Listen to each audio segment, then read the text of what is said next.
This is Haste Computer Repair. Today's custom-built budget PC features this case with a rather large branding of the MSI Dragon.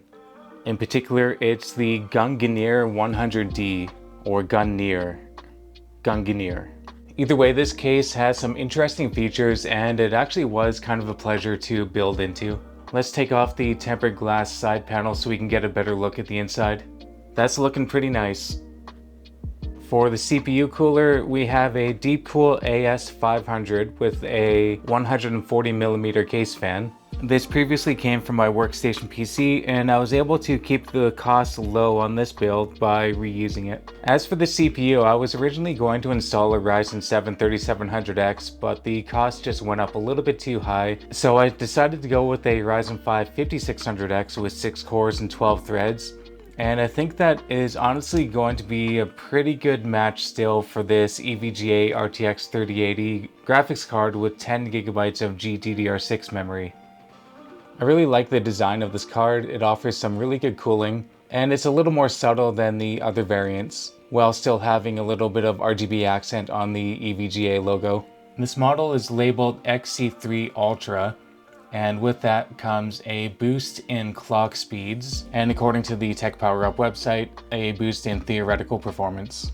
And there's 64GB of Crucial DDR4 Pro 3200MHz RAM installed. 64GB is a little bit overkill for this system, but I got a pretty good deal on this set, and it's just a nice little add-on while sticking to a budget. And the motherboard is a more economic-focused AsRock B550M-HDV.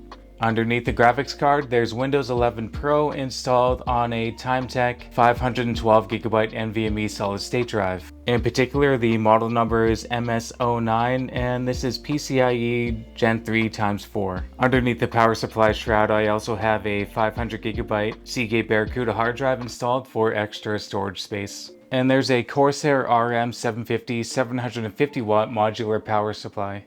This row of 3 air intake fans is actually by a brand called Asia Horse, and it's called Matrix 360. I believe it's actually meant to fit onto a radiator for an AIO, but it's just been laying around in my shop and I decided to install it as an air intake instead. And the ARGB elements are on the casing itself as well as the fans. It looks pretty cool. And because there's no ARGB header on this motherboard, I actually used this Thermalright ARGB header to control the RGB on the CPU fan and the front intake fans. As for the graphics card, you could use maybe the EVGA software to control that. The controller has a SATA power connection and a little button board to control the color schemes. I was able to route it to the back of the case, and I just have it hanging out here on one of the PCIe lane grills.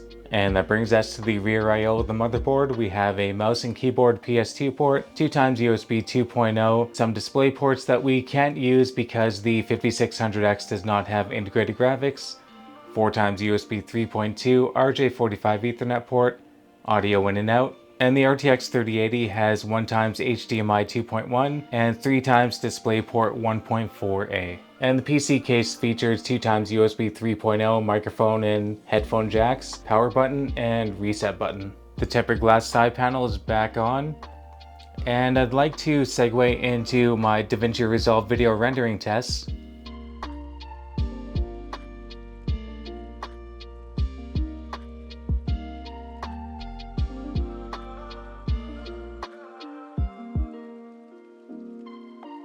Now let's check out the Handbrake video encoding tests.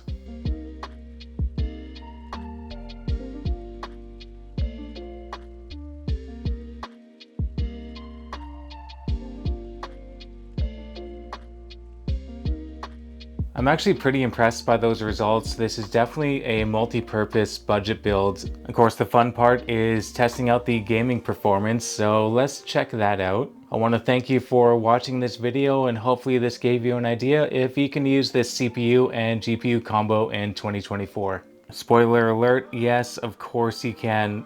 An RTX 3080 still has tons of life left in it, and the 5600X is a really great CPU still. So leave a comment if you're using a similar setup. Otherwise, have a great day, and feedback is always appreciated.